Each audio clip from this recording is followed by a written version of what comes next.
Greetings, dear loved ones.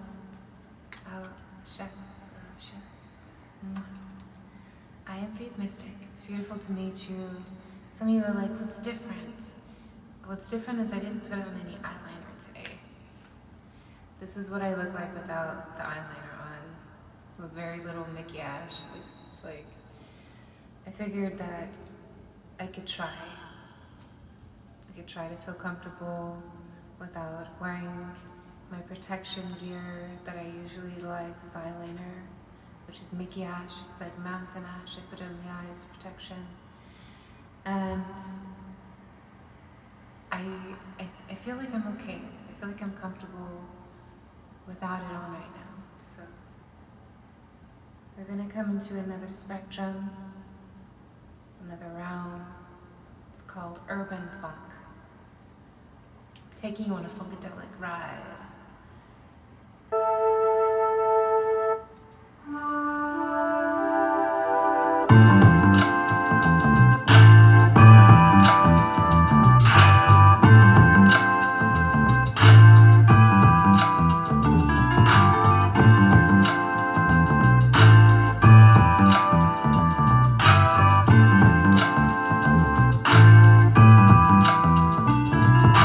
Sola, sola.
have to make sure that my session is not asking for a now, okay? I'm waiting, well, I'm not waiting. I have someone who's getting ready to do a session with me. I have a couple of them, so I have to come live on Facebook too and do like healings there, but I think I'm gonna put on my Mickey Ash for that. So there's like 80 plus, there's like 90,000 followers on there or something. It's a lot. Maybe there's like 80, close to 90,000, yeah. So this is my reality. It's closer to 90,000 than 80,000, so that's great. And I love making music. It's part of my passion.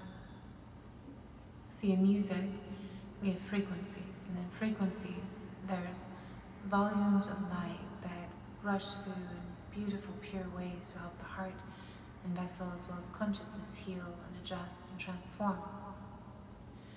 Very early on in my experiences of existing, like straight from like birth, like even my little ones, when they were breastfeeding, because I would sing to them and they went, they would coo, yeah? It's really sweet and precious, and it's unforgettable moments of love, loving and healing with frequencies. And I started to study more into frequencies when others were trying to tell me that I sang like a singing bowl, and I was like, that maybe the bowl sings like me. You know, I was like, well, you don't tell me that I sing like as a bowl. And then I learned what a singing bowl was. And then I was given like I've been given so many, have been just given to me, like offered, just like here. And so that's why I have so many in my closet. I even have the singing, the crystal didgeridoos, and they're all quartz, crystal ones. I did get to play with a citrine one. It's like $3,000, and I accidentally broke it. When I was doing a tantric session for a couple from New York for a TV show, and something happened, you know, like the fact that happened during that, it was so sad, and yeah. So, let me see. Okay. Hi.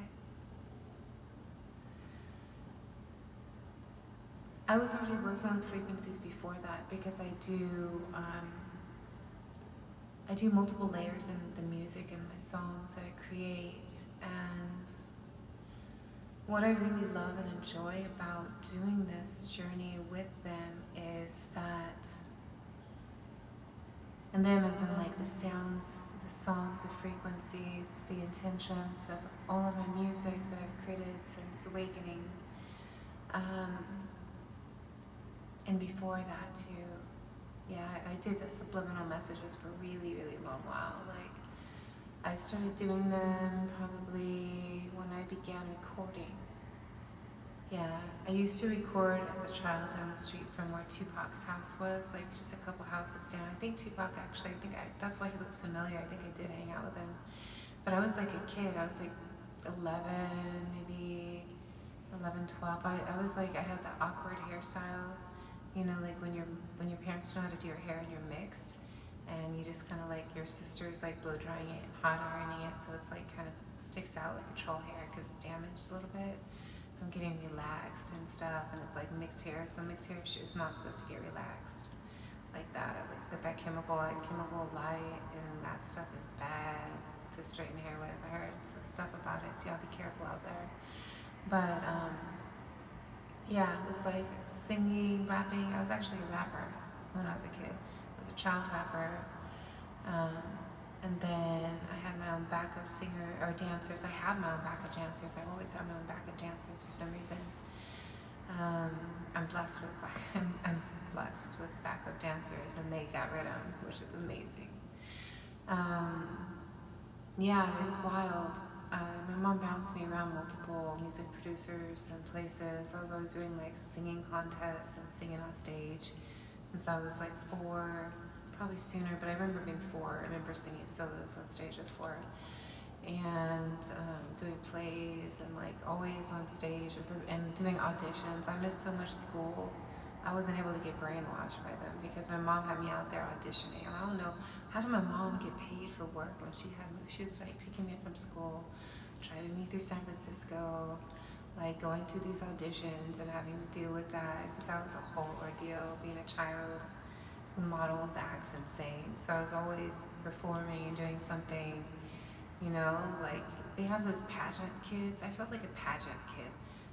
I did sometimes. Like some moments, I actually felt like I actually acknowledged what they went through because my mom always had me up in some beauty salon getting my hair like they trim it, they cut off like that much, so like I had like little bobs because their trimming hair was like that much. It's like it was so not my favorite experience to go through, but I love my mom and I love my family, and I was told that I'm their retirement plan.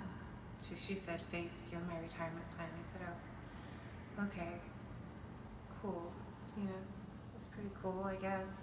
Then it really happened. My mom's literally downstairs, and we've had to heart heal through the experiences because I went through moments, probably really long moments that I didn't even call it, didn't write it, called it by the first name. And then my dad transformed, and my dad's spirit came to me and said I had to call her mom because my sister transformed before my father did, and that was her best friend. And my mom didn't want to live anymore, so I had to learn to be more compassionate and forgive for the trauma that I experienced as a youth. Because it is a lot to be a parent. Like if I could save and protect my children from everything that they went through, if they would have told me, I would have kicked some ass. But they didn't tell me because they knew that I would do that. And that's what they would do for me. Because that's the kind of parent that I am. Is that I don't, not literally kick somebody's ass, but I would definitely go confront them. And I have my ways of confronting them when my kids don't let me physically confront them. So I feel very confident, comfortable about that and sharing that information with you right now. Because they also do that for me. Like they literally will be like, find out someone's information and contact them. Like, don't you ever contact my mother again or else. And I'll be like, you're an adult now. You're not allowed to threaten people. You might go to jail for that. Just be careful. You know what I'm saying? Like the little ones I'm okay with because they can't go to get arrested, but I do, like my daughter has gone to the manager at the grocery store and had security guards fired because they looked at my butt and my vagina area when I wore tight pants. Literally went in there and they got fired. Bam. My kids hate when the security guards hit on me, but they like when they hit on them. But they don't like when they hit on me, so they literally go at them. It's wild, it really is. I feel so loved and guarded and protected, you know. I used to feel like a little bit like I wanted to have my older brother or an older sibling that I had drowned, who's now like not older in that way. And, but really one of my best friends, like some wonder how I began speaking with spirits and souls on the other side is my brother. Was always, like I remember seeing my brother drown, and then they tried to give birth to my brother again, and I came in. And my brother's soul's always been around, like playing, even Meadow played with my brother's soul, and Meadow's little, and Harmony knew exactly the name. She was like 1, was barely talking, and like I was showing the photo albums, and Harmony just pointed to my brother that I had then. Now it's like a transformed in another way. David. So my mom went through a lot. My mom lost 2 children, and I'm the one who survived, and we were the ones who were like, whoa, you know. So it's all like heart healing experiences in our journeys, and like that, I have to make this lady love me before it dies. The way that I want it to love me, which is like completely and fully without feeling remorse and anger that my sibling, that Jeanette's not present and David's not present and my father's not home the same way spiritually. We get my children, Meadow especially, and Harmony, and yeah, Lovey kind of like reminds you of my father. So it's kind of creepy but beautiful. They have the same lips and the same sense of humor. Yeah, anyone who knows my father or knew my father, you'd be like, oh gosh.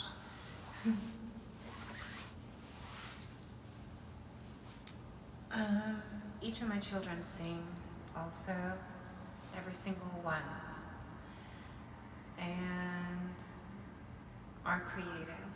I think Cypress, the one who's in spirit, is more like punk rock because the outfits when Cypress's soul comes forward, it's like a mohawk and a vest with cut-off sleeves. And I believe that, you know, like my daughters have seen my spiritual children too, the ones that I gave birth to, but they didn't get to like go to school like some of you have, or most of you who are watching have. Especially during like Mother's Day and like holidays, for sure they come to visit. But it's been a lot for them because I don't want to scare them, you know. And I'm not scared, but it's what it is. You know, we work through our experiences and they feel that I love them, and that's important. Each of my kids, be they have gone to school or be they be in the spiritual realms, that they feel loved by me as I am. And but aside from that, but in truth, most of them will sing too. And when we all sing together, it's so beautiful. We're all harmonizing our octaves, and the children that I've birthed they take turns. They take turns. They have taken turns being gay too, but they take turns singing certain octaves based on who sings it better, or does the part better. So it's like a theatrical experience in the car. They love to surprise me with new music. So I'm not gonna say what kind, but I blush so brightly, and I'm like, oh my gosh! Like I like in like the car because we're like driving by vehicles when they decide to play some of the songs. I'm like oh my gosh! They know that I'm like their parent, and they're playing that song in the car with me. I'm like, gosh, what are you doing? Yeah. Anyways, they do sing beautiful songs too. I have a daughter who's a rapper. Lovey likes to sing and rap. Harmony likes to rap and sing also. Harmony's voice, oh, like, I'm so glad. I was so concerned Harmony was going to turn into like a metal screamer because like Harmony's been since womb on stage, so is Lovey. Both of them, I was pregnant performing. I get pregnant, I perform as long as it's stop me from singing. And so they've been inside the womb on stage, outside the womb on stage. I had to put so many ear covers on them to make sure their ears were protected when I was present with them. To do that when I wasn't, it's like what the other parent does. But yeah, it was really amazing because Harmony I have videos of Harmony walking through like the music studio because I had my own sound booth area, and the band would be in the other room that was soundproof, so that Harmony and I had a section that her ears would be protected, and my ears are protected also, so I could take care of her in that space since I'm like a performing artist. And she used to sit on the floor next to my feet and color in coloring books while I'm in the music studio recording. Like Harmony and Meadow too is like right on my hip while I'm in the studio recording. So my kids always have been in music and around music with me, and sing me write songs and get ready for performing, and how I take care of myself. And I'm their biggest inspiration. Like I literally am their superhero. I'm their go-to for inspiration because I work really hard, and now my children work really hard. Like my daughter, one of them, there was a grandparent who graduated from Cal Berkeley and it thought it was like everything. It was a school teacher. It worked in the different things with the schools and was horrible. Hired somebody that practiced Orisha stuff to try and separate our family and attack because its son was wily and wilding out, and it wanted to protect its ability to be with the grandkids and chose to do that path, which then harmed it. And it goes through its own suffering because of the things that I had done to attempt to harm the relationship with my children and I. And it was wild, but that child who had said was dumb and stupid, would never be anything, has done more than the other child who actually graduated college. Way gets paid more money with a respectful job than that child that went and graduated college and was such a hater for the fact that I was beaten, and was such a hater for the choices that my other child made, but is in itself doing things similar to what it was hating on now. And it's wild to see how just a little bit of love goes a long way. Like this child here was like, F that, like the doctors, they wanted us to take control of them and if they became an adult, and I was like, there's nothing wrong with this child's brain, and this child is perfectly okay and stable. We just gotta work through whatever's happening through a lot of love, compassion, and TLC, and that's exactly what we did. And my children love each other, like they are each other's best friends. They have each other's back. They won't let the other one go down for something the other one did. It's literally like so cool. It is cool. It's what I would imagine a sibling relationship should be, where they don't tell on each other and they just kind of rise up and try and work together and be stable and stuff like that. So I think it's cute, even though I know that sometimes they're lying to me, but I love them because I think it's really cute that they want to stand up for each other like that. There's just something about loyalty that warms my heart to a place of appreciation. Yeah, to have a sibling like that must be really cool, for sure. Thank you for your presences. Those who've been watching this long, I realize that we got into a lot of subjects and topics, and now you know a lot more details about things that I don't tell just everybody. So I'm not going to post the end of the video just to protect my children and their well-being, and I thank you for coming, and I'm going on Facebook now. Okay. Oh, my body. Probably have to stand up. Sorry. This is what I wear to the grocery store.